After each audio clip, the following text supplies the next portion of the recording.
Just to let everybody know before we get started, Hawkins is going to be on the Zoom, and when she gets to her secretary, please, we will have a phone for her, so you should be able to hear her, but she will not physically be here tonight.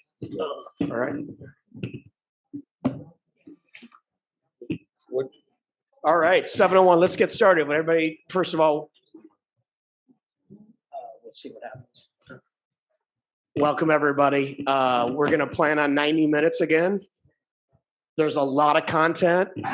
And just to let you know up front, we're not doing a lot of Q&A tonight. Feel free at the end of each presentation, we may allow for one or two questions if you need clarity, but we're not really here to debate stuff tonight. We're here to share the accomplishments for the year, for the committee chairs to talk about what their goals and objectives are moving into next year, and then spend a bunch of time thanking all of our employees and staff. That's the main tone of the meeting, okay? All right, thank you. With that, let's go ahead and stand for the Pledge of Allegiance. I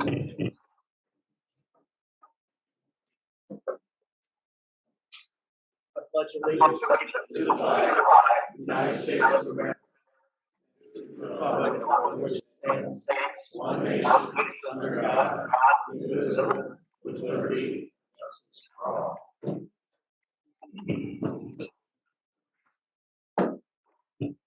Rich, who has the mic tonight if there's any questions? Who has that?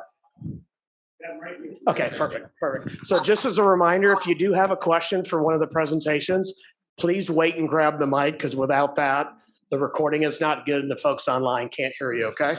If somebody wants to volunteer to help hand the mic around with him, I'm sure he will take your assistance. All right, so bear with me. I don't have a lot of voice tonight. I got really bad allergies, so please bear with me. So first of all, welcome to the annual meeting, a chance to kind of celebrate the past year and look forward. Starting out, we're going to start with the election results. First of all, thank you to Jenny Boyer and her team for running our election again this spring. From the outside looking in, if you're not close to Jenny and her team, it may look pretty straightforward with the process and oversight of her team, but we definitely are comfortable and ensured by the process that she utilizes that every board election is fair, equitable, and consistent for all candidates. As you all know, Brian, who's sitting right there, and Ken, there you are two candidates, and the open position will replace Dave Hafner, who has provided us an absolutely stellar contribution from his 2 years appointed in the role. So Dave, thank you.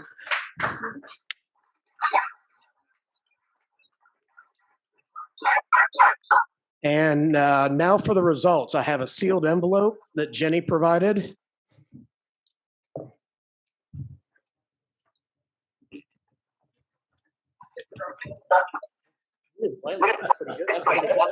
That's pretty good. Oh, great.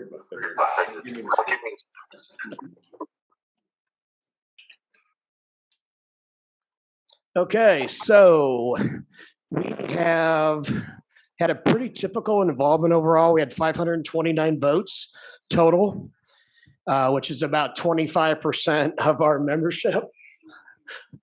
Was it a good one?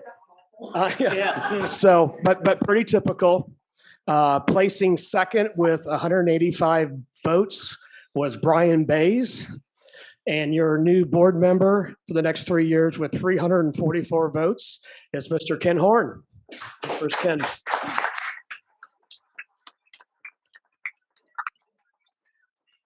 And we are pleased you will come join the very challenging and fun time that we have. I hope you're ready. I know you are. Let's roll. All right.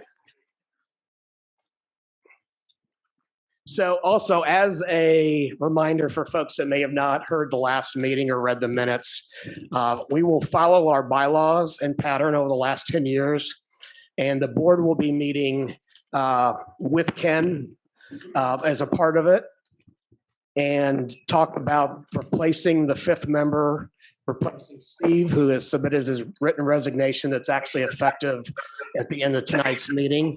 We will also vote on officers of the new board. And I would be remiss not to thank Steve for a stellar year. We hate the fact that he can't do two more. If anybody knows Steve, and I know most of you do, the energy, and passion and just the general thought process on everything under the sun, including which craft beers do the best, will be sorely missed. So thank you for that. Thank you.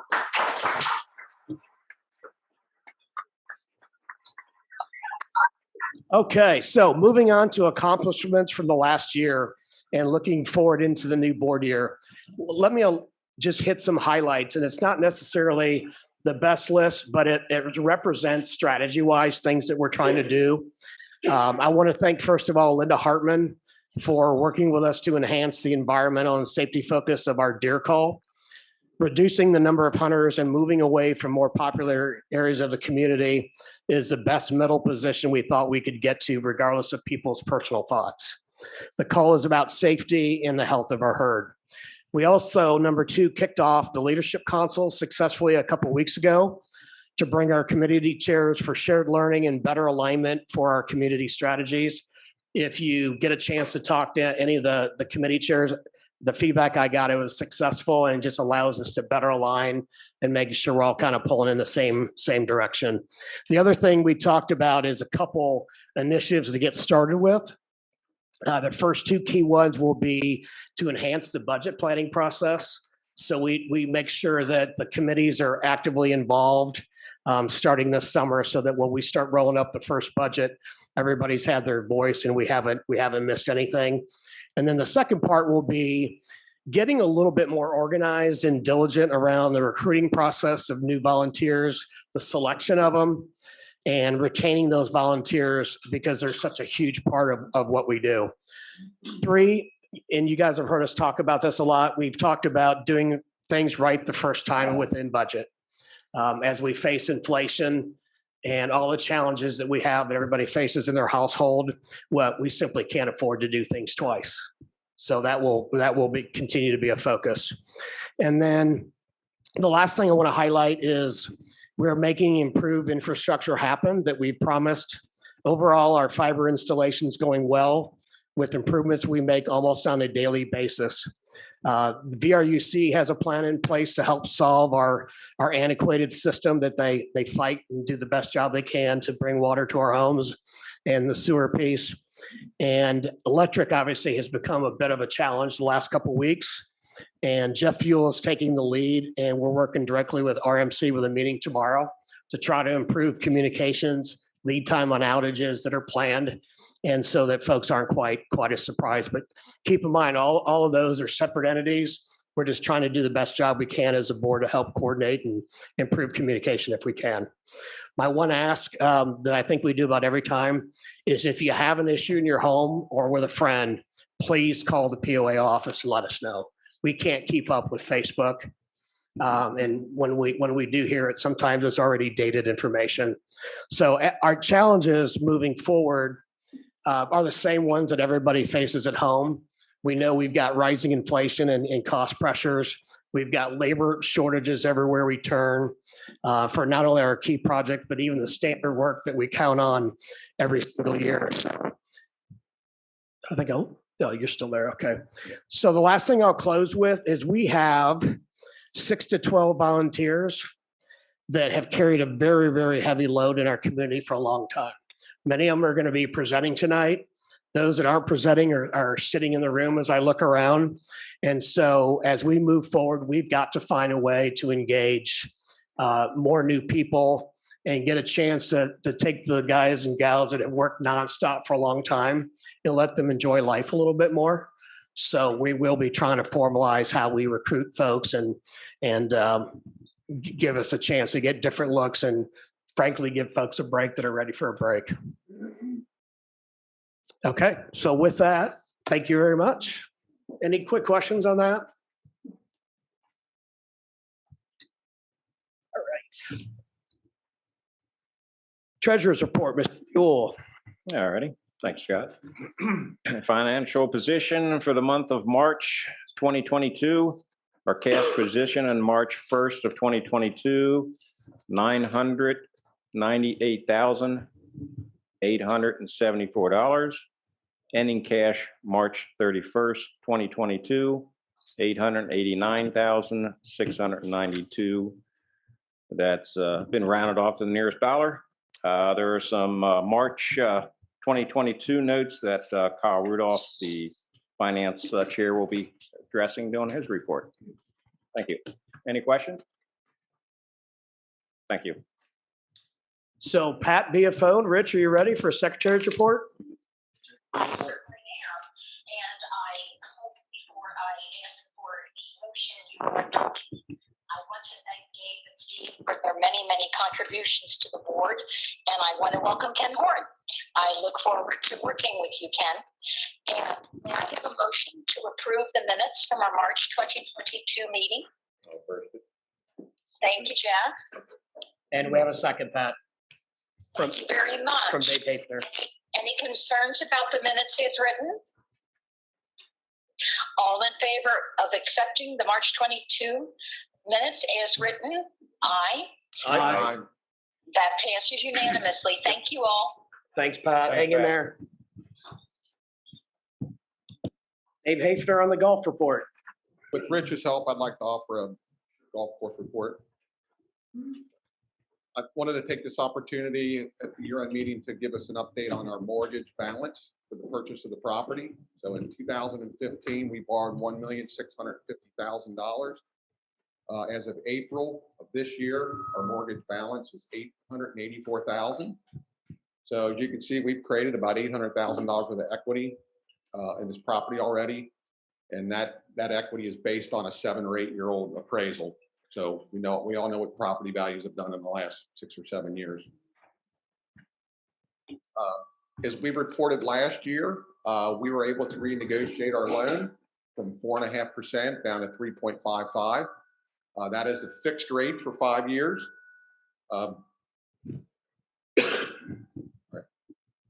And that does have a ceiling rate of 4.5% for the final 2 years. I want people to realize that the golf course loan is not a typical 15 or 30 year single family dwelling loan. This is more considered a commercial loan, or what we call an owner non-occupied. So when we look at a 3.5% rate moving forward the next 2 or 3 years, as rates go up, I think we're going to find ourselves in a really good position. I put this next one on the slide. I'm sorry, Rich, you can go back. Our monthly payment is $11,500. Currently, there's about $9,000 of principal each month going towards that loan. I estimate by late 23, that'll be closer to $10,000. So when you look at $11,500 payment and $9,000 or $10,000 of that's going towards principal, those are really good ratios. So this slide shows our cash position for the golf club. At the end of 2021, we were at $305,000. As of March 31st, 22, we were at $377,000. I put this slide up to just give everybody a little perspective on our operating expenses. So the left graph, it represents about $320,000, and that's what we spend out of our POA dues on the lakes, the beach, the pool, the tennis courts, all of our amenities combined. We spend a little over $300,000. I mean, we own all these amenities, but that's just our operating expense for staff and upkeep. So the graph on the right represents $850,000, and I just want people to realize with the golf course, that is the operating expense, the yearly operating expense, even after we have this course paid off. The golf club takes care of that every year. They pay that every year. What's been different the last couple of years is we've been able to cover that $850,000 operating expense and make $100,000 to $150,000 a year clear. So that's where we're coming up with that $300,000 in cash, and we're looking to put that back into the course. So if we can, is this okay? Yeah. If we can manage the course and stay on this trajectory where we can cover the operating expense, and then some years or most years create enough profit to reinvest into the course, we're going to be in a really good spot. So that's kind of my goal. So membership's up, league participation's up, our outing schedules have doubled or tripled, thanks to the Hidden Valley Riders and Ken and the Fishing Game Club and all the support we're getting. The Monday outings are great. We have accepted a cart path proposal to repave the entire front 9 holes 10, 11, and 18. And that is going to come out of the golf club funds. We also have done some clubhouse maintenance on the south end of the building. We've resided that. So that's my report. Mr. Westman, Community Manager Report.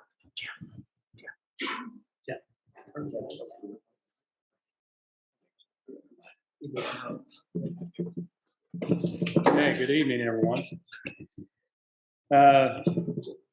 Staff is focused this year on maintenance. That's been our primary focus on taking care of things that we own here, your amenities, things like the gazebo, repainting the wall of the clubhouse at the golf course, the stationary docks below Willie's. At the same time, the office staff is focusing on processes, making your experience easier and faster. All of these things take time and they take patience, and I appreciate everyone's patience for what we've been going through. I think things are moving ahead as far as making your office experience. The more experience the staff has with the way that we process things, the quicker things will move on. If you haven't already gotten your ID card, do not wait until the week before 4th of July, please. Come and get it. They're ready. If anyone's been in here recently to get their ID card, you probably could see that it's gone pretty fast, all things. Another thing is, if you are coming in for your boat registration, docs, any of that kind of thing, make sure you have your paperwork together, especially that insurance form, waiver form. I'm so proud of the staff for accomplishing so much over the last year. They've dealt with difficult installation of the data management system. The maintenance team has stretched their limits to finish off a lot of difficult projects. And our security team is being completely overhauled. We have no one here from January of this year. We've had that kind of a turnover, but we've got some very good people who are supporting us in that capacity. I'm really proud of Jason and Adam, who've come on recently as full-time staff with our security team. So we look forward to rebuilding and having a good summer. We also look forward to this cart path work at the golf course as the club has seen increased growth in membership and rounds played. And the staff and maintenance crew there are excited about the new energy that's coming into the course. If you haven't been there for a while, it's noticeable. I mentioned the security team, infrastructure management. I'd like for Mike Mormon to step up here if he could. And he has a few words to say about our roads. Mike is chair of our roads task force. Our road task force has been meeting for almost about a year right now. Basically what we've done is we're trying to come up with basically a process that can be carried on long after the road task force and all of us are gone. So basically what we've done is we've come up with a road improvement plan policy that the board has been given. I don't know whether they've actually voted on it or if it needs to even be voted on. But basically it's a way so that the office staff knows what needs to occur each and every year and to know what they're supposed to be looking for. We've also created some Excel spreadsheets so that we can actually create or can track the history of what is being done. And if we keep hitting areas where we keep having to go back to, then we'll know that we need to do something a little more than just, put a little more pavement on it. Because as of basically a year ago, there really was no history. The only thing we had is whatever we did the prior year, or if we could find some files that maybe showed us what we did the last 2 or 3 years. So there was no overall data. The other thing that we're looking at majorly is the ditches. And since we have a big room full of people, one of the things that we desperately need our volunteers to walk around, and basically we need to start evaluating all of our ditch lines, all the culverts that are going under everybody's driveways. Dave is going to be coming up with a form that it's basically going to be a checklist, which will match basically the Excel spreadsheet that it'll go into, as well as a form letter that will then get sent to that property owner explaining what was found, and that basically the POA is willing to work with them and a lot of times do the work at no cost to the homeowner. It's going to be determined basically between the office, the board, and then whoever they determine that needs to evaluate who has to pay for what. But basically we've got 32 miles of roads, and our committee has roughly right now about 3 people that are truly active on it right now. So needless to say, we can't cover all 32 miles. So the more people that we can get trained, looking at what we're trying to accomplish, it's really not that hard. It's a matter of looking at, are the culvert pipes clogged? Is the road got cracks? And it spells out what kind. So if you can call the POA office and let them know if you're willing to help, because if we can divide it up amongst 10, 12 of us, it'll go so much faster. The other things that we've been looking at besides the roads and the ditches, we talked about making little stencils so that we can try to help teach people on which side of the road to walk and which side of the road they should be riding their bikes. The other part would be is for signage, to add more street signs to basically make it easier for people to get around and navigate throughout Hidden Valley.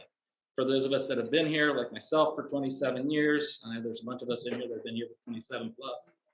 Yes, we know where we're going. But however, when we have people coming in for the first time or the first few years, all I ever hear all the time is how confusing it is and they get lost. Well, if we had just a few more street signs, and we can do that, I think, within a nice little budget. And we're working on trying to come up with what that budget would be, but that would be the next thing. The other part for signage would be the stop signs, which I know that safety has been looking at. I know we've put in some stop signs. What we're trying to do is base things off of actual really data and have it be data driven. Basically studies is what we've been pulling up. And we've got stop signs that should not be where they are because they actually do create actual hazards. And there's areas where we should be adding some stop signs, and I know that they've come out with it, and then I don't know where it exactly went, because unfortunately for myself, I have a surveying company and an engineering company, and we're super busy right now, and so I haven't really been able to follow for the past year. So with all that said, if anybody has any questions or would like to volunteer, like I said, talk to Dave, and he will get you onto the email list. Because we're going to start doing most of our information sharing and doing the meetings via email. Because finding a time where everybody can meet is just getting harder and harder. And we found that we're able to communicate pretty well via the email. So if you want to even just get in on the emails, what we're sharing, call Dave and he will add you to the main list. Hang on to you for just a minute. We had bids for roads this year that have come in, and they're sealed bids. So I'd like to open those now. That's okay. The first one is from Julius Howe. That's the one.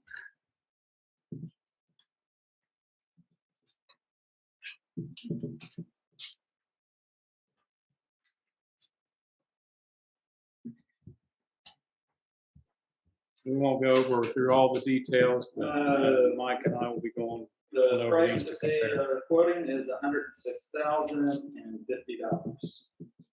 Okay. The next one is from Paul H. Rowe Company.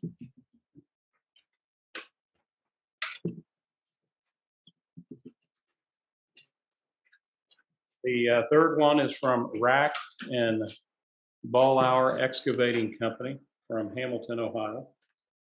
For Paul H. Rowe, their price came in at $123,713.33. Postage stamp. Let's see, it was between a couple of roads. down to the center. So, which is cool. Right, correct. It was $160,750. And the fourth one is from West Side Paving and Excavation. One thing that's interesting while we're opening this is we were under the impression from the companies that there wouldn't be a whole lot of bidding this year since there's been a lot of road work done in this area. So I'm pleased to hear that we've got 4 out of in reputable companies here. Exact same number of roads and things.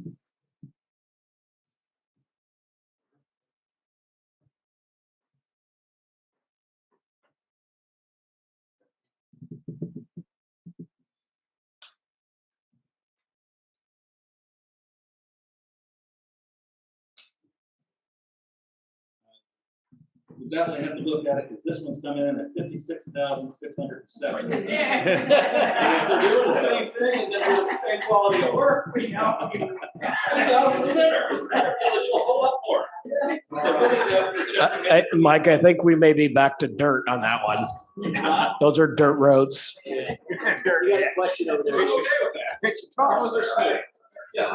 Come on, Problems all about is this these bids in for roads that immediately need attention, or is this Yes. for the entire valley? No, it's roads that are in immediate need. Basically, the whole idea was we're starting at the front gate and going to the bid was from front gate basically to Craven first. Got it. Okay. And what we were hoping, which is what we're getting here, is that we should be able to do then and fix actually like all of Alpine, and then also some of the major problems that we have on some of the side roads. And so basically the process of what we're going to say, I guess, give everybody an update on what we're looking to do. Is basically anywhere there's a rut, a pothole, or basically anywhere there's a depression, we want to actually fix it. We're going to dig it out. We're going to fix the base.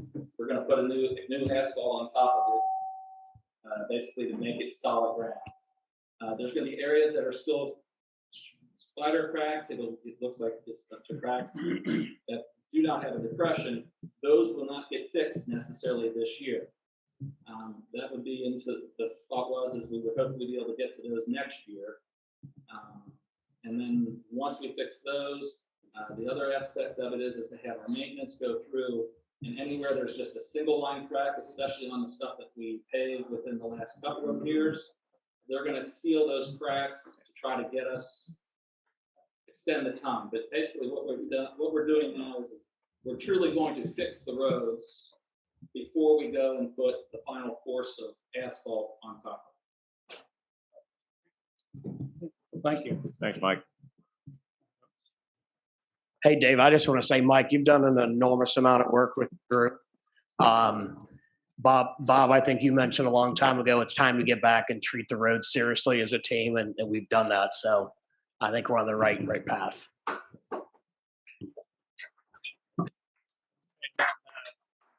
I also had an RFQ out for the pool liner. Amy, if you could come up and help me with this one.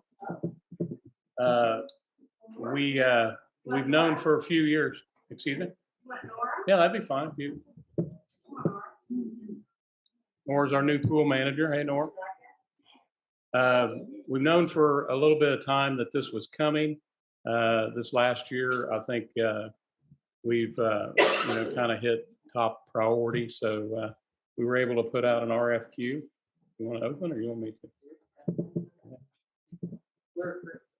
So we've put money back for this project. Most of it is in the account for this year, and the rest would be part of the budget for next year in our cumulative fund or escrow fund.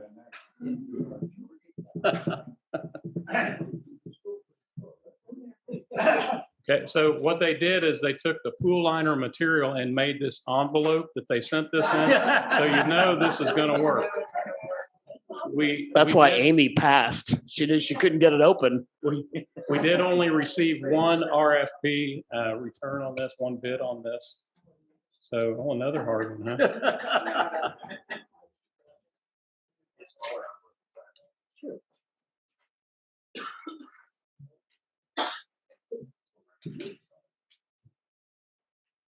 So you can tell these are sealed bids. And their overall looks like 89,000, right around 90,000. And we had assumed around 100,000. So we're within our ballpark.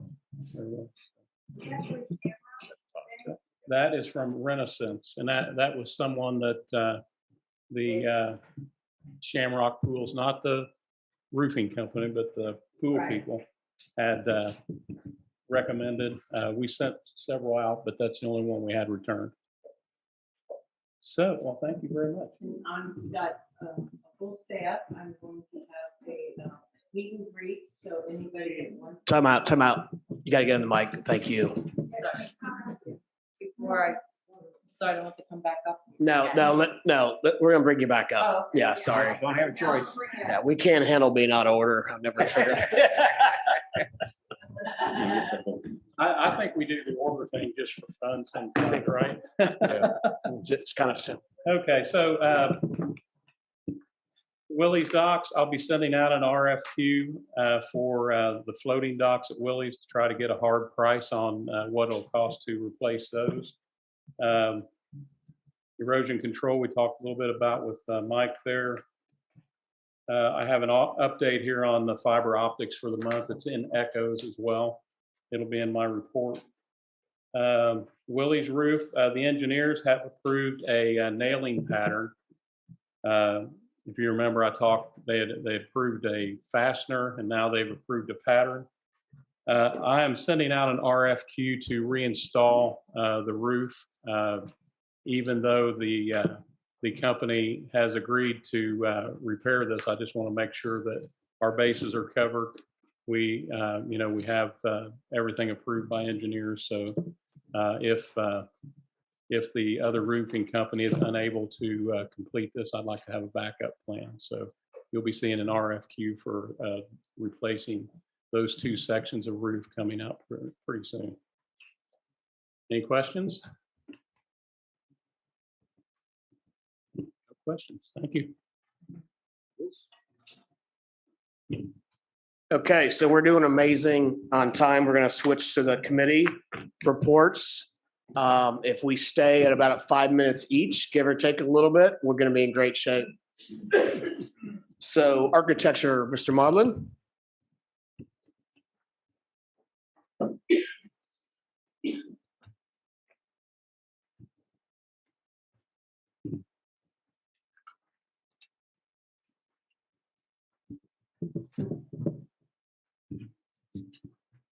We're doing the, as you know, Tom is taking a sabbatical for a while. His daughter had very serious surgery, and Tom's stepping away, and so we want to keep Tom and his family in our prayers when we can. The architecture committee is extremely busy. The two people that we have that are working with us, and give us here straight. The two people up here that are listed are I had this all right one time. There it is. Okay. Excuse me. Our compliance officer, Dan Tester, who's in the audience tonight, and Gina Keller. Without these two people, our committee would be pretty inefficient, and that we depend upon them. Dan, being the compliance officer, travels through the community. He travels every road at least once a week, sometimes two or more. He inspects all of the work that we're doing. He does the sign off on any bond return that we have. He also tries to keep the bylaws enforced as we go along. And he does a final approval for us to sign off. Gina is our office manager, and she is the liaison between any resident and our committee. She does a lot of the paperwork of filling out all of the requests. She's the main line of communication between the residents and our committee. And she does a lot more. I'm really not going to go into a lot of that stuff. Next slide, please. Next slide, please. Last year, we approved 16 new homes. And one time we thought, most of the lots were sold. Obviously, they're not. We had a total of 254 requests for improvements last year. This is both through our committee and the administrative approval. And of those 254, we only had 3 that we could not come to a compromise and give them the approval.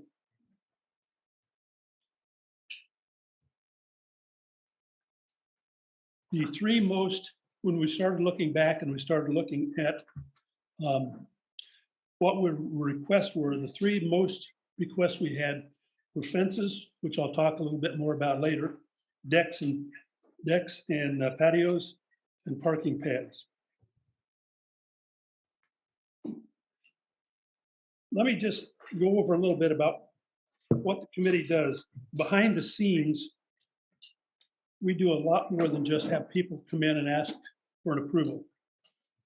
The way the process works, the resident comes in, wants to do a project.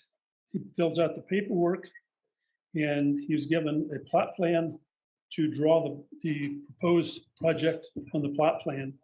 At that point in time, we ask them to state where the project is going to go. At least 1, maybe 2 of our committee members, along with our compliance officer, go out and we look at the project to talk with the residents to see what they're wanting to do. And one of our members is very diligent and takes a lot of pictures, prints them and brings them in so that we have pictures to look at what we're trying to tell, what we're trying to do. The next thing is we add them to the docket for our meetings. We meet twice a month, the first and third Wednesday of each month. We have had as many as 16 requests per meeting. So we've been pretty busy off and on. The only time we don't have dual meetings are the months of December, January, and February when it's cold, and we have meetings if need on a need-be basis. We invite each resident to come in, but before they come in, our committee meets prior to inviting them in. We open each request, we open up each plot plan, we look over what they're proposing to do. We're asking ourselves, and if we have any questions, what are we doing? If we have any questions with them, when they come in, we can discuss that. That's one of the ways that we tried to streamline our meetings so that the residents don't have to come in and sit and wait and wait and wait. So we do the preliminary first. The residents come in, we go over the proposal. If it's approved, we have 4 different members of the committee sign off on it. That's the start of it. Many of those then have to have approval from Dearborn County. So then they're sent down to Dearborn County to get approval from the Planning Commission. The Planning Commission then will send them over to get a building permit. And we've had people in the past go to Dearborn County, want to do a project. And their first thing is, well, do you have your approval from HVL? No, I don't. Well, before we can give you an approval, you have to have the approval from the HVL. So this keeps people from doing projects that we're not aware of. The Architecture Committee wants each project to be accomplished within the rules and the regulations. There are some projects that don't fit within these rules, and we have to begin the compromise. We have to compromise. Once we have that done, we have some instances where the project cannot be completed within what we call the buildable area, which is the area which you are allowed to build in. In that instance, we have to ask for a variance. And when we ask for a variance, that has to be approved by the board. The Architecture Committee has no final authority. So any resolution of that has to come through the board and it has to be approved. if the resident is in disagreement with the decision of our committee, he or she has the right to go to the board to present their case. The committee is not the final authority. And we try and emphasize this with people. It's not the final authority. The board is the final authority. Accomplishments and challenges. In the past,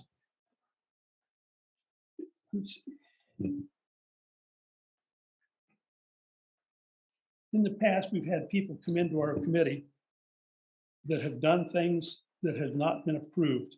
We ask them, well, why? The main topic was, I didn't know there were any rules. We asked, well, why do you not know there are any rules? So when we started looking, the only place there were rules for the architecture was in the website. This isn't going to work. So what can we do? Well, we found out that in past phone books, for some odd reason, the entire architecture committee rules and regulations were abandoned. And the only reason I can come up with, or anybody told me, was it takes too much paper and the cost of printing was increased. So they took all the rules out. So we've asked if those have been put back. The other thing was the map of the valley. That was so small in the past phone books that the ink that was on the paper to name the streets was so small that the ink blotted, you couldn't read the name of the streets. So this year's phone book has got an enlarged map, and we now have all the rules and regulations back in the book. And those rules and regulations are 25 pages. And that's a lot for any person to digest. That's our job, is to help them with that. Some of the situations we came up with, we had to address. The first one, we had a gentleman come in. He'd spent a lot of money on a project, hadn't got it approved. So we asked him, we need to fine you for this. He said, fine. He said, well, the fine is $100. Pulled out his wallet and said, here's $100. I'm on my way. This isn't going to work. So with our team and with the legal people, we have now come up with a new set of regulations for fines, and they're pretty darn substantial. Pardon? Oh, they're pretty substantial.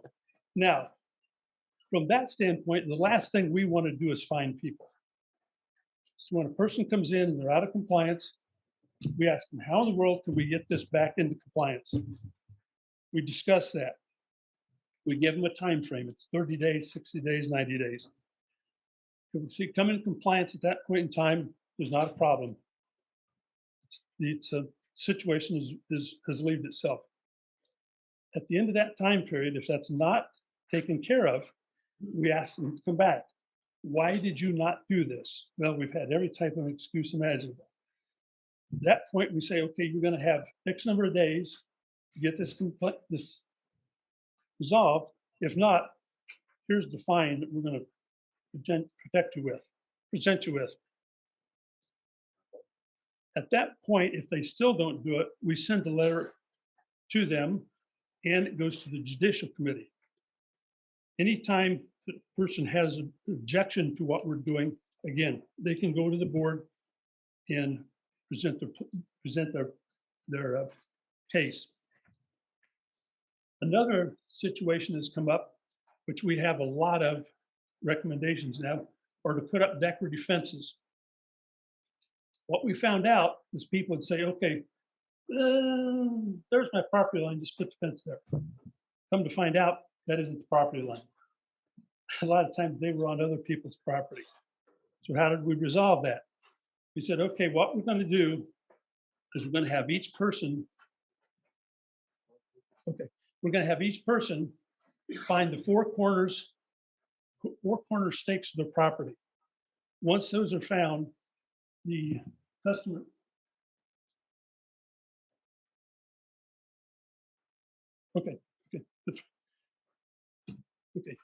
No, that's fine, that's fine. Anyway, they're supposed to find the pins. Once those are found, then we present that. The last one I want to mention on that, which is we've had a lot to do. We had a gentleman come in, and his son, they wanted to build a house. We said, well, who's going to move into it? And he says, oh, no, we're building it and we're going to rent it out. We've got 3 more lots we're going to build on. That red flagged this to all of us. So as you all know, we've had discussion. We've got rules now about rentals. Anyway, my time is up. I have plenty more I can say. No, we just want to make sure we get through the bonds. I understand. Make sure you cover everything. We just got to pick the pace up. That's fine. That's fine. Okay. So now you want to do the, Let me just say one thing that I think is important. We'll work with architecture as always, but this issue of phone books and rule is way beyond cost. Think about, does everybody use the current phone book? I'm not sure I do. The only way we can be real time and current is on the website. So the conversation was around not just cost, but where can we assure there's one place to go that is current? That's what that's about. Kyle, AKA Brief. Doctor? How's everybody doing? Good. Right. Second slide. Okay, so the formal motions I have request. I'm gonna do bullet 1, ask for approval, bullet 2, and then I'll go from there. So asking for January, February, and March financial statement approvals. The finance committee has accepted and approved those. So I'm asking for approval. Let's go ahead. We'll read them all. Okay. And then also in conjunction with that, we approved the January, February, and March financial statements for the golf course. We approve them both separately. And the reason we wait till now to approve them is we wait for the audit to be finished at the end of the year. And then we've accepted the 2021 year-end audit, and we've reviewed that with the outside auditors as well, the POA and the golf course. It's combined. And then do you want to? I'll just go through it all. And then we're adding, we're requesting approval to add Larry Harris to the board, to the finance committee, and that's been approved at the committee level as well. Okay. Board, any questions on those as read? So I'll ask for a motion to approve those as read. So moved. So Dave Hafner, Jeff Fuel, all in favor? Aye. There's Pat. Kyle. Okay, great. And then just 2 other comments. We're still working on forward escrow planning for kind of looking out into 23, 24, 25. There's a couple of big projects that kind of sit out there that don't really have known numbers to them yet. One of them is the roads. So the task force is working on that. We continue to monitor that, understand what that could look like 3 and 5 years out. And the other big one is erosion control. So, we did a lot of dredging, and now the focus is turned to erosion control. Again, those are big numbers that we're trying to get our arms around and understand. And then lastly, just year to date through March, we're kind of tracking towards budget, which is always a great thing. It's early, but it's nice to be on plan. Yeah. Any questions? Anybody? Thanks, Scott. Okay, thanks. Appreciate it. Mr. Lawrence.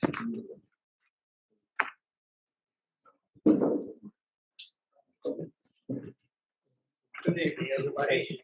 George Lawrence, Chair of the Future Planning Committee. We have had an unbelievably busy year, and basically our next year looks exactly the same as far as the things we're going to be working on. It seems like everything on our to-do list is a continuing process. And so actually I went back and looked at our report for last year, and a lot of these items are on that same report. So it was maybe a little bit boring to you, but I will point out that the upcoming issue of the Echoes has a complete detailed report on the things we have done over the last year. So I'm not going to spend a whole lot of time talking about this detail at all. So I'll just hit these highlights. We have 3 task forces working. Generally, they're staffed between 8 to 10 people. The first one is the 50th anniversary work that's going on this year. Pat Hawkins is the person in the chair of that. We've already had 3 significant projects or events, and probably at least 3 or 4 more before the end of the year. A lot of work going on there. The second task force is the communications task force. This is actually the oldest task force we have. We started it over a year ago. Rich Gannon is chair of that. And we started out with 7 different initiatives, 7 different projects within that task force. 3 of them we've dispensed with, and there are 4 of them now continuing pretty much full bore. Fiber optics, echoes, et cetera, et cetera. The third task force is the front entrance task force. This is the newest task force we have. Dee Hacker is working on this one, chair of this one. We have more on that in a few minutes, but basically we're looking at a phased approach to upgrading the front entrance. And there'll be a lot more coming up on that this year, and probably funding that'll be requested for next year also. We also do a significant amount of work with POA documentation. And I just want to mention an issue with that. There's a call out to all committees and clubs. If you have anything, any word that you want to change in our 3 significant documents, they have to be approved by the board. You can't just make a change without the board voting on it. Now, sometimes it's a one vote issue. Sometimes it's 2 votes. But if you make any changes to these 3 documents, and I'm talking now about the bylaws, the CMP, or the LUP, the land use plan, those have to be approved by the board in a board meeting. So please don't just make changes without the board knowing about it and being able to approve it. One other thing about the bylaws in particular, the bylaws is a hodgepodge. What's the old expression? It's a horse, it's a camel that was designed by a committee, supposedly designing a horse. For 50 years, these bylaws have been accumulating, almost random in nature. We made a significant effort in 2006 and another effort about 3 years ago, I think, to update those bylaws. But we know there are significant problems with the organization and in many cases the wording of the bylaws. So we encourage all the committees, the board, the staff, the clubs, if you see anything that or have any suggestions on how your part of these documents is worded and organized, let us know and we'll start work on it. And then the last thing we do is facilitate town hall meetings. We got off to a slow start on this. We did have one, which many of you attended, and that was a fiber optics task force, our town hall meeting. Had good attendance. It accomplished a lot. And we hope to be able to continue those town hall meetings as necessary. We also helped on a meet the candidates night. It wasn't really a town hall meeting, but we did make it look like a town hall meeting. And that was a introduction of 8 of the 9 candidates that have filed for candidacy in Dearborn County for this coming election. We did that, not really a town hall meeting, but we'll take credit for it anyway. Okay, so that's what we're doing. And all the details are in the Echoes article. Now, this is the centerfold of the Echoes. This is the centerfold. When you open the Echoes, this is what you see. This is the task force. There's a bunch of us, as you can see. Everybody on that task force has got significant work that they're doing. And my only message here is, if you'd like to be a part of this picture, let us know, because we certainly have a need for more manpower in all of these initiatives we have going. Okay, so watch the Echoes. It should be out in print form soon. And all this detail, which I'm not going to go into, is covered in that. Okay, so we have one item of business tonight, and I want to warn you or alert you that I'm under threat of death. The front entrance task force has threatened me that I have to get this approved tonight. So with the cooperation of the board, I want to announce the first phase of the front entrance design. The good news is that almost very little money required to do this. So here's what we're proposing. All the work will be done on the what is used to be called the guard shack, and a couple of little bits of signage work also. We're going to repaint the guard shack so that it matches the community center. And we're hoping down the road that all the buildings in Hidden Valley will eventually have a compatible color scheme. We also are updating the electrical system in the guard shack, but that will have an added effect of providing power for the entire front entrance, so that in the following phases, when we work on other things to be done, that power will already be available to us in those future phases. Number 3, we are updating all the visuals around the building, trying to get rid of some of that outdated looking stuff. Jeff Dickman is kind of a ex officio member of our task force, is doing a great job, and I'll show you a picture in just a minute. We're also going to update the information sign at the front entrance, so that everybody knows where to go when they come in the front entrance and they're new to Hidden Valley. And finally, part of our proposal is to rename the guard shack. We think the guard shack is kind of a tacky name. It doesn't really represent the sophisticated members and residents of Hidden Valley. So we are proposing that we rename the guard shack the Security Center. Interestingly enough, a little history about this. I went back and I remember having a photo or two of what the original guard shack was, and I have some pictures of it actually being built. Interestingly enough, the original name of the guard shack was the Security and Information Center. So we're kind of stepping back in history here. We're gonna leave the information part out because we're not really sure that's going to happen. But we want to call the guard shack information or security center, and all of you are on alert. Don't want to hear guard shack anymore. Okay, so here's what it's going to look like. There's not a whole lot to show. I wish we could get a better visual here. All the window visuals are changed. We have new signs on it. We have repainted it to match the colors of the community center. You can't obviously see the electrical work we're proposing. And the sign is off to the right, so the heck with that. But at any rate, the next visual, if you would, Rich. Yeah, we got to pick it up a little bit if you would, George. Awesome. Do you want us to vote at the end of this? Yep. Okay. Please. You need it now? You need it now? That's Okay. it. So board, any questions? Can I have a motion that's be in favor of moving forward? Hold on. Let's do a motion and a second, then you do That- questions. Yeah. Right.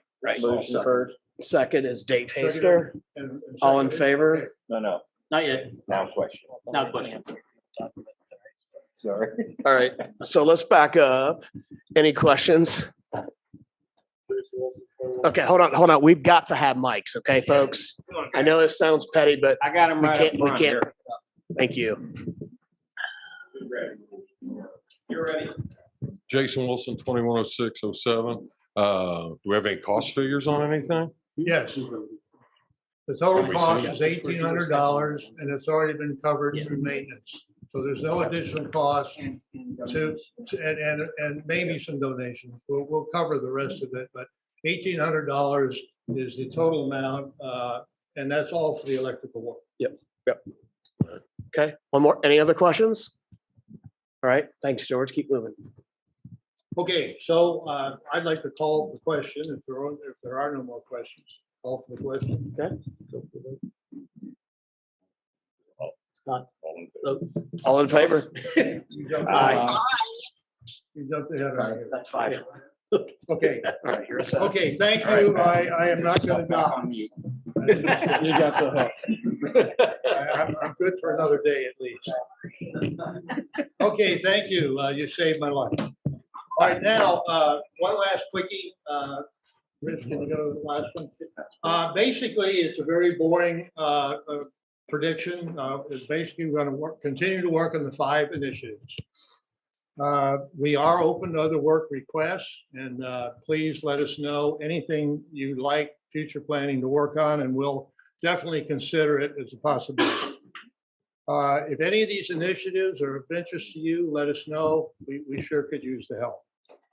Thanks to all the committee members, the task force members, for a lot of work. And thanks to our partners, the Civic Club, the Garden Club, the staff, the board, and anybody else who I've left off the list. Thank you. Thanks, George. Thank you. Good job, George. Thank you. Hey, George, the only thing I want to clarify the record. You've been narrowed down. I want to clarify for everybody is when you're talking about the key doc, they will all go through two readings. Okay. Yep, That's the board's option, right? yep. And that just gives everybody a chance to react if they miss and they're unaware. 2 months in a row of conversation. Thanks, George. All right, so 2 minutes on the lakes. So we do the business up front. So first and foremost, May 15th, we're going to do our first annual main lake cleanup. Rich has been able to email the lakefront owners, kind of get people a heads up. What we want to do is pull some of the debris that kind of collects around your docks, boat lifts, things like that, get that out of the lake as quickly as possible. That'll be the 15th. Again, we want to pre-register. So if you're just hoping we're going to stop by your dock, it isn't going to happen if you don't sign up. So Rich is sending around another email blast to those folks. You'll have an opportunity to sign up. So that way we know who to count on and how many people we need to line up for that. So thank you for that. Second reading on the canopy rule amendment. I'll read from the document Dave gave me here earlier. So the request is the amendment to the new boat canopy rule to add the maximum measurements into the rule to ease approvals from the architectural committee standpoint. So this will be the second reading. The current rule reads as follows. It's 4.12.6 and covers on docks or boat lifts. Item 1, dock may not have covers. Item 2, a boat lift may have a shore station revolution frame. That can't be right. Yeah, okay. A boat lift, it is right. A boat lift may have a shore station revolution frame and canopy cover as recommended and approved by the architecture committee. So that's already been approved. And so what we're going to do is take that just a little step further. So the new requested change, 4.12.6, it's the same language around the first two parts. The second part is where the change comes in. A boat lift may have a shore station revolution frame and canopy cover as recommended and approved by the architectural committee. Part A, canopies can have the following maximum length. Length 30 feet, length 30 feet, width 10 feet, height 10 feet above summer pool, overhang to aft, the back of your boat, sufficient to cover the outboard IO motor or swim platform. Style and colors are subject to the application held in the POA office. Any questions, I guess? Any questions? Okay. Motion. Dave, second. Steve, All in favor? Aye. aye. All right. Pat? We've got for it. Yeah, we'll record it as 4. Okay. Five. Oh, Bob, I she's didn't there, hear you. Bob. I got Pat. I didn't hear you. Sorry. Pat, sorry to wake you up. The year in review. So 2021, lots of things going on throughout the valley. Obviously, the lakes, not only the main lake, but the small lakes around here represent some of the largest of the natural resources we have available. Some of the things that you're going to see here, you kind of see creeping up on you. But really nice, the shelter and the bathrooms at the marina. We don't have to pull up at the beach necessarily. It gives you some facilities at the marina that we haven't had in a really nice place if you want to gather. Paving that occurred at the wall at the marina, so that comes all the way across from where we have the handicap and the kayak access and the kayak racks over there. Makes it a lot easier to get in and off of that dock. Runs all the way across the front. It'd be really nice if in the future we can kind of enhance that further and have a little more paving and a little more lines to help people park. Would be great. We added some additional kayak racks. Again, a really lovely resource for people so they don't have to lug them in there every time they want to use them or launch them from the marina. And then also very, I'm going to say we underestimated exactly how many people will really take advantage of that. So it was obviously a really nice thing. And then fish population. We've actually invested in bait fish to kind of help our population grow and become a bit more robust. more of a trophy type of fish. And we're beginning to see those efforts. It's been going on for a year or two, but our Fish and Game Club is, they've been reporting really nice numbers on the fish and much healthier looking fish. Next slide, please. Kudos. So lots of things happen around here in committees, but nothing happens without the effort of volunteers. So I want to throw a couple things out there. Wayne Reese on our committee is working with this May cleanup. He's working with Linda Hartman, and really, I haven't named them, and I really should have, but Dave and Rich have been a big part of that. Linda Hamilton's also been, Linda Hamilton, Linda Hartman, Terminator. Yeah, Linda Hartman, she's been an amazing resource to help us with those things. But Wayne's, from a committee standpoint, Wayne's kind of jumped right in there and is producing a lot of the material for that for us. I also want to throw out there a thanks to Cody Jansen and Jill Bittner. They're the ones that really shepherded the boat canopy thing through. A lot of hours went into that. I mean, I can't even express to you how many meetings and re-meetings and how many discussions happened on that within committee and in asides. So it's really a nice thing that we've got that taken care of. So people will finally be able to take care of, boats have gotten really expensive, as have houses. Really nice thing to try to keep everybody in good shape. And then lastly, but not least, I want to thank Ken Horn, John Dutton, and our Fish and Game Club for the effort that they've really put into thrust behind slot bass tournaments. So I don't want to take any more time than I have to, but the slot bass are a real issue on this lake, and they've really stepped up to try and get those out of the lake. To that end, we've partnered with them to be able to provide bait fish. So it's work in tandem with another club within the valley, and so thank you very much for the effort there, guys. It's something that we're seeing really pay off. Next slide. Goals for 2022. Willie's floating dock replacement. You heard Dave talking about that. We just got the fixed docks replaced down there, so that's the next stage in the game. There's real issues with the floats and then sort of the durability of what's going on down there. So I think what we'll probably be looking at is something more like the kayak launch ramp, a bit more robust and something that's a little more long-term friendly. Erosion control, you've heard it a couple times. Again, we spent a lot of time and effort and money digging stuff that flows into the lake out of the lake. How do we keep more of it from coming back in? So Mike, I expect we'll probably talk a little bit more in the future about how that ties together with the roads and also the lakes, including the small lakes. Small lakes enhancements, we've got a task force that's kicking off. Linda Hartman, Jill Bittner, working on that. We've got some folks already interested around Crystal Lake. We're going to look at all the lakes, but we really think Crystal Lake represents a nice place where we can kind of control. It doesn't have all the land mass where water flows into it. It's just a nice control environment. And we think that what we can do there might transpose over to other lakes. So it'll end up being sort of a test case for us. And the hope there is to make it a more naturalized environment, not use chemicals for weed controls in that lake, some other means of keeping the things that create weeds out of the lake, and maybe some more natural effort to try and get rid of those. And then we've also got the Eco Harvester. We're going to continue to push that and look and see if that's a fit for HVL. Again, mitigating chemicals going into the water where we can. But the other things we've got to be sensitive to, obviously, are budget and does it make sense from a financial standpoint, as well as just taking care of our environment. That's it, guys. Thanks, Eric. Good job. Good job. We have a stopwatch, actually. Go ahead.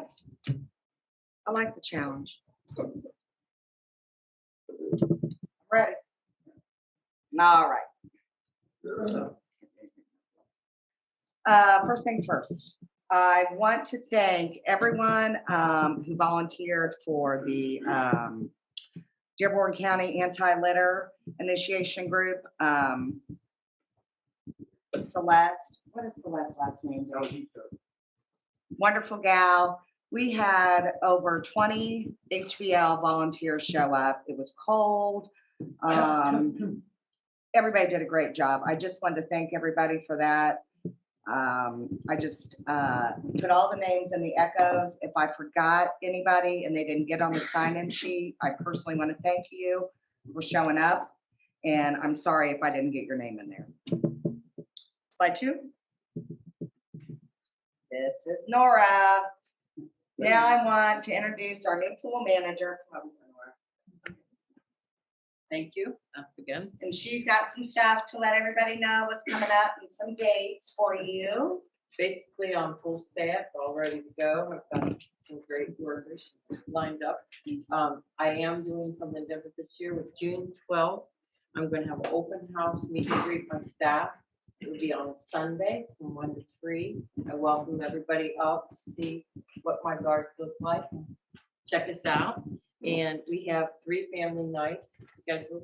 The first one is June 25th. July 23rd is our big celebration for the 50th. We're gonna have lots of games. We're gonna have some extra food vendors and things. It's gonna be a lot of fun. We're gonna try to get, I'm actually working all my guards to get fun on each of these family nights. It's kind of my requirement that they're gonna have. Last one is August 20th. So we've got lots going on at the pool, and that's about it. We're gonna get it up. So,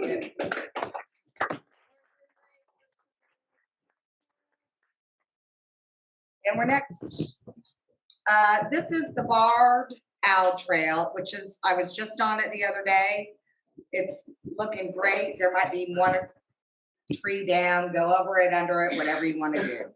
The trails look great. We're working on them. The task force was out there this week. I would like to thank the task force, John Getzendander, Jim Leitner. Gosh, there's so many. I believe Barb went out there also. Everybody, we're going, and it's constant. I mean, we're just out there all the time. And like you brought up Crystal Lake, we would like to eventually move from there over to Crystal Lake. That's kind of where we're at on that. This, our map, our signs. The signs will be the trailhead over to the right. Those should be done next week, from what I hear. The small ones are the handheld maps, and I believe those should be done also. And that is Jeff Dickman that did those. He did a great job, didn't he? So, I think that's it. Oh, Jason. I want to thank Jason and the maintenance crew, all those guys for everything they do. They're going to put the post in, and everybody's great. We got a great group. Oh, pool task force. Thank you, Claudia, Jim Leitner, and also the trail people. Everybody's great. Couldn't do anything without them. They work hard. Thanks, everybody. Miss you too. Thanks. Thanks, Amy. How was that? That was amazing. That was awesome. That was See, amazing. that's a challenge. You need to start that training class you were talking about for Now back presentation. away from the mic. I do that. All right, Mr. Norris, all yours, sir. No pressure. No pressure. I think we're good. I guess. Don Norris, Chair of Safety, Security, and Elections. This committee has gone through some challenges during this past year.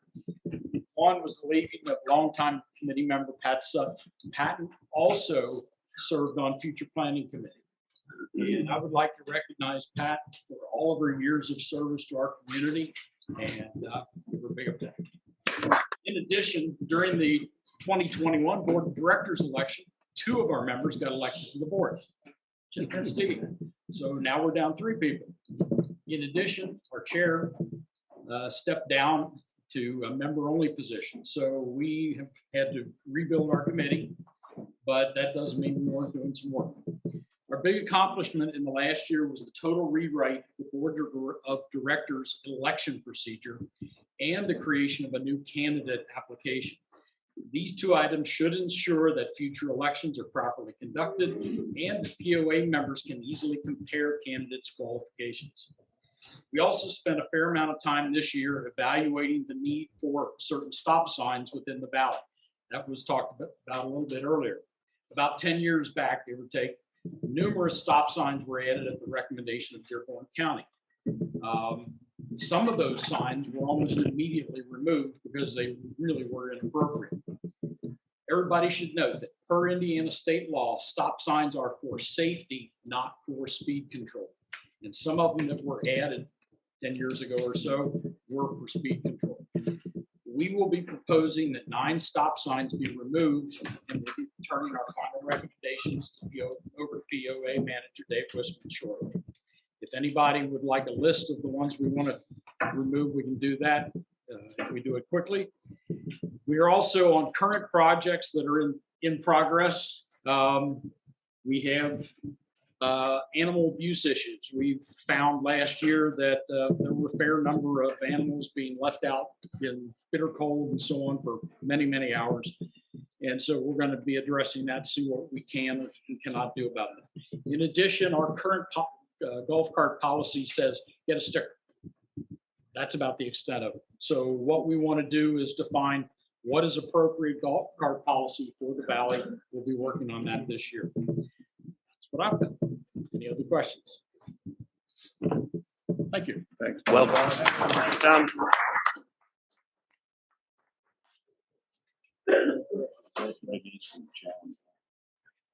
Denise, she's already up there. All right. Take your time, man. Take your time. Okay, it's pretty easy. Everybody knows what John Ward this year was last year. Actually, is what I'm going over right now. I guess last year we had our annual pool parties and we had our annual lake float, luau, Labor Day bash. I know I'm pushing through this. And our Halloween dance this year. This year, looking for another exciting year. We started off with the pub crawl. There we go. Polar bear too. The Jingle Jam polar bear. We did have that. I forgot about that. See, I'm not keen on getting cold. So, polar bear plunge. We did have a lot of people show up. A lot more went in this year because the water wasn't quite as cold. The weather was quite warm. Then we had our, like I said, pub crawl, Jingle Jam. That was a lot of fun. People seem to really enjoy the pub crawl. I think that will be something I'll come back. That was the first of the 50th anniversary thing this year for us, anyway. We will be doing our adult pool parties. The first one starting in June. The lake float will be in July. The luau will be in August. Labor Day bash will be Labor Day weekend. This will also include the whole weekend. We have festivities the whole weekend. We'll include the 50th anniversary. There'll be picnics. We'll have bands all weekend. Just lots of free, fun stuff to do. Food trucks, that kind of stuff. We're still working on that. Most of all, I want to thank our active members in the Civic Club. Without all of us, I don't know what we would do.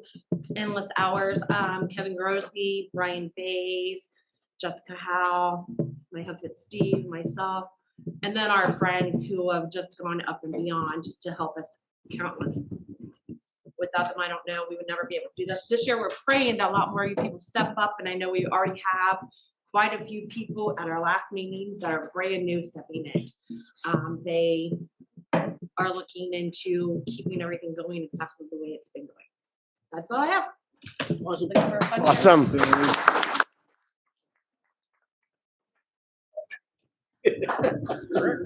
Mr. Paul.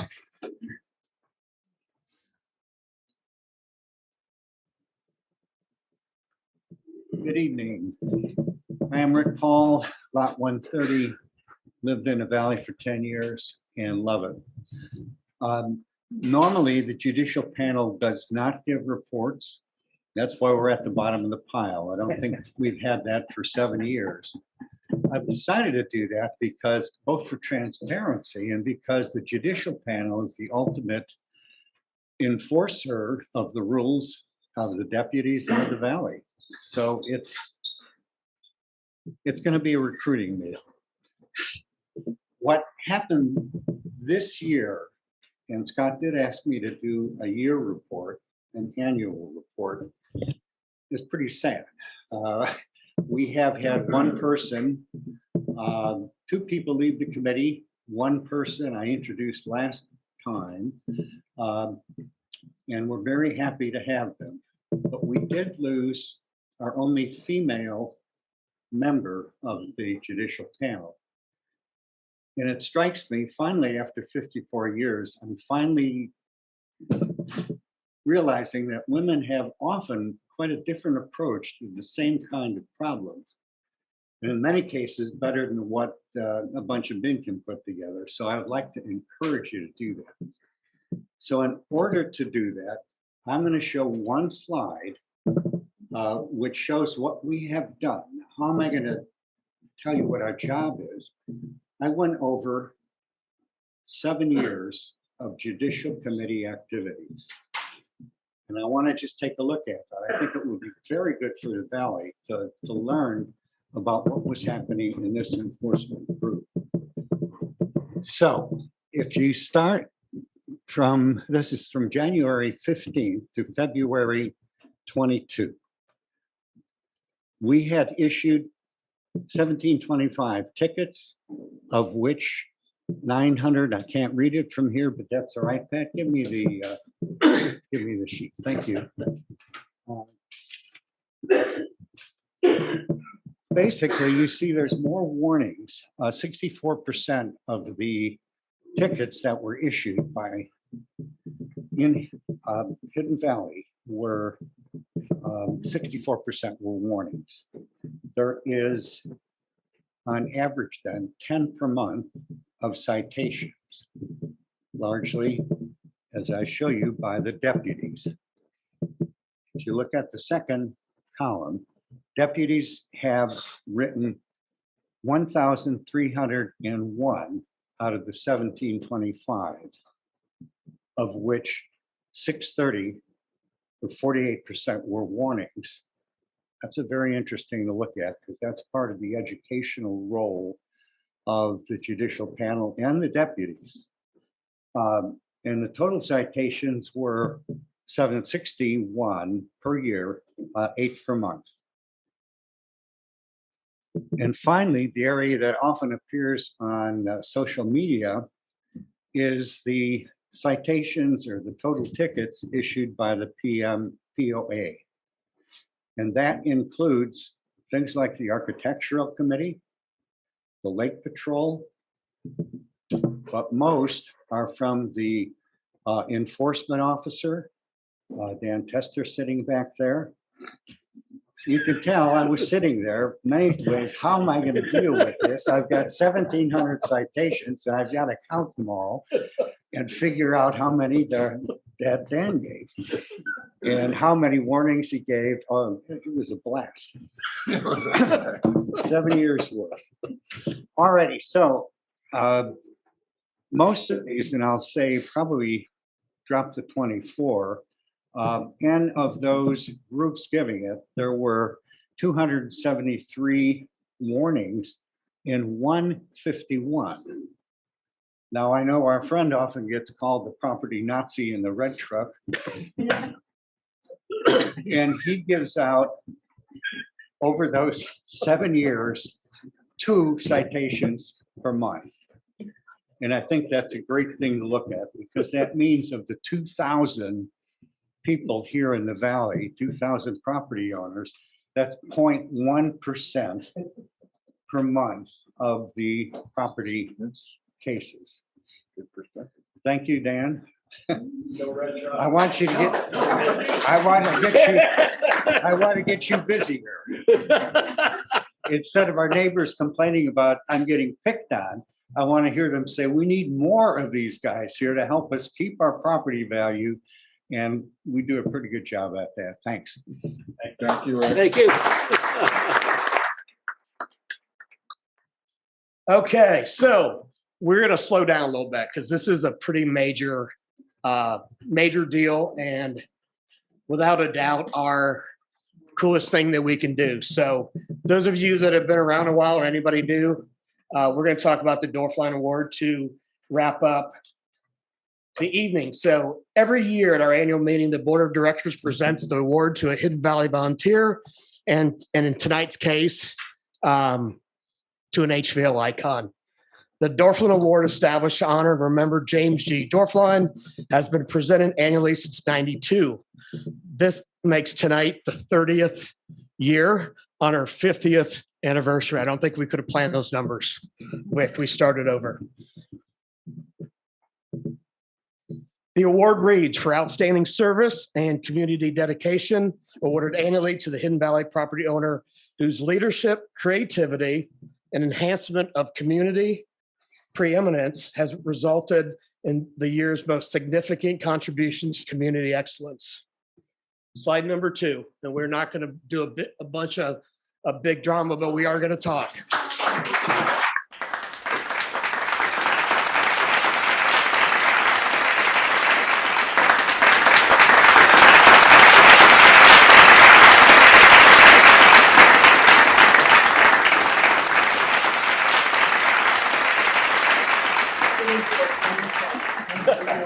And then we're going to give you the mic at the end.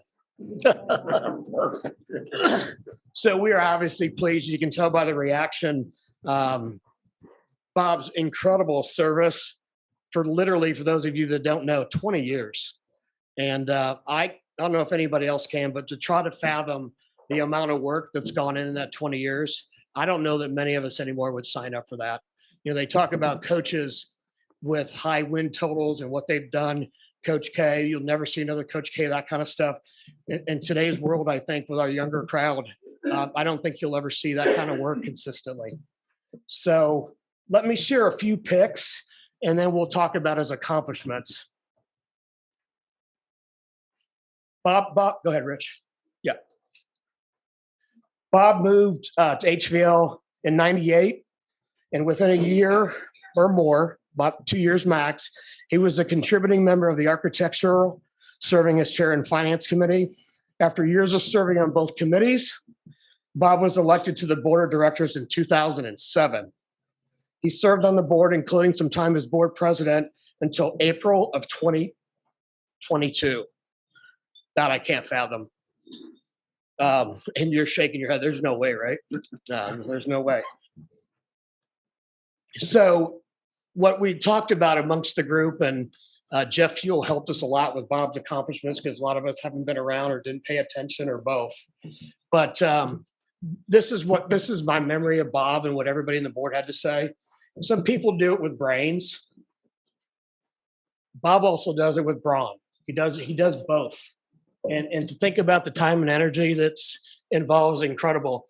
Those of you that are familiar with that guy in the t-shirt on the right, I think he's still here, Mr. Don Hicks. You guys worked together to take one of our projects not done so well and redo and stick build what's now an amazing piece of work at the beach.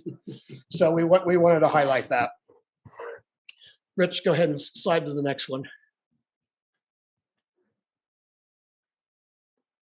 I don't know if everybody's been to the golf course and realized a big part of the major reduction from crawling in air conditioning units and heating units and building the bar and the remodel of the golf course. Some people may not know Bob was a big part of that. So, and Bob, I'm not diminishing the brawn because there's brains to go with it, but there's not too much you can't do. So I want to highlight some of the things that Bob's accomplished that you may not be aware of. So he advocated for and was a primary driver of hiring our property tax attorney who netted $850,000 in a property tax refund for Hidden Valley Lake. Those proceeds paid off the entire mortgage of the building that we're sitting in tonight. How many people knew that? Probably not a lot, right? I think, I'm not sure, but that's pretty much the brain side of it, of Bob, right? He worked hand in hand with the community manager to renegotiate our contract with Rumpke, yielding significant savings. He headed up the RFQ process for the mowing of our green spaces, cutting costs by 50%. So it's not just about building. There's a lot of dollars that have come back to Hidden Valley because of Bob's efforts. He spearheaded the development as what is known today as the 15% rule and championed it and its inclusion into our bylaws. Simply put, we will not spend more than 50% of our annual budget on aggregated discretionary capital expenditures without a vote of the community.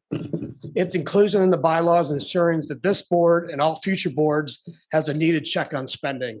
The magnitude of that is simply significant. Bob worked with then community manager Bruce Keller to develop job descriptions for all Hidden Valley Lake employees. Bob always believed that our amenities should be maintained to a high standard, and using his own sweat equity, put that belief into action. And he was a handful of people that built that guard shack that we talked about, major aesthetic improvements, and upgrading our community shelter. The list just continues to go on. Like this is a short list of 20 years. Rich, go ahead and advance, please. But here's the part that's absolutely amazing. Those of you may be aware, Bob and Bonnie have been through a really tough time within their family of late. So what our hope on behalf of the entire board was just to remind everybody that you guys are better together and you're inseparable. And tonight you're still here. And hopefully we bring a little bit of a smile and a sense of pride to you. So as his accomplishments illustrate, Bob's body of volunteer work qualifies him, and he was simply a shoo-in for the highest honor in our community.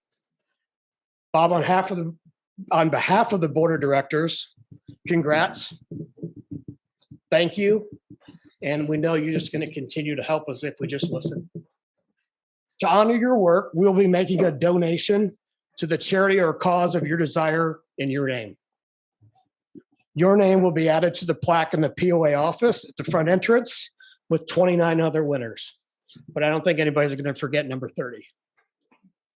Bob, we asked you to come up, share a few words, and this has been fun to share.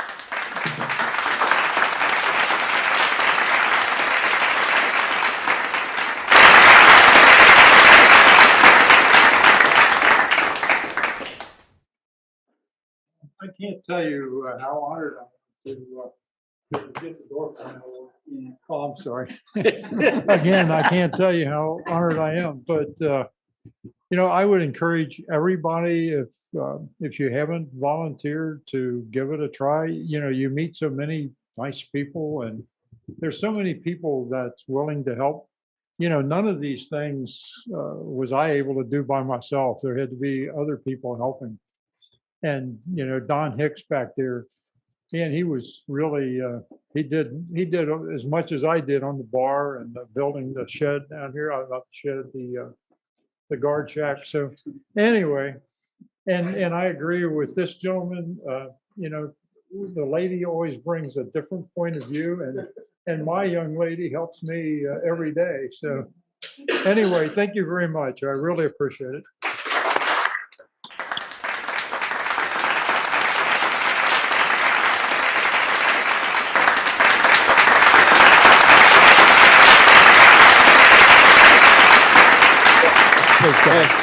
For anybody that doesn't know, Bonnie and Bob has actually been a friend of mine since at least the mid '80s. Okay, long before Hidden Valley. My God, my girls who are what 41, 38. This is uncle and aunt. Okay, came up. So, Bob, go ahead, buddy. Okay. Well deserved, buddy.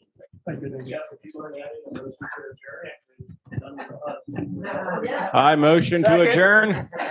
Second, all in favor? Hip, hip. Hooray! Don't worry, Pat, we heard you.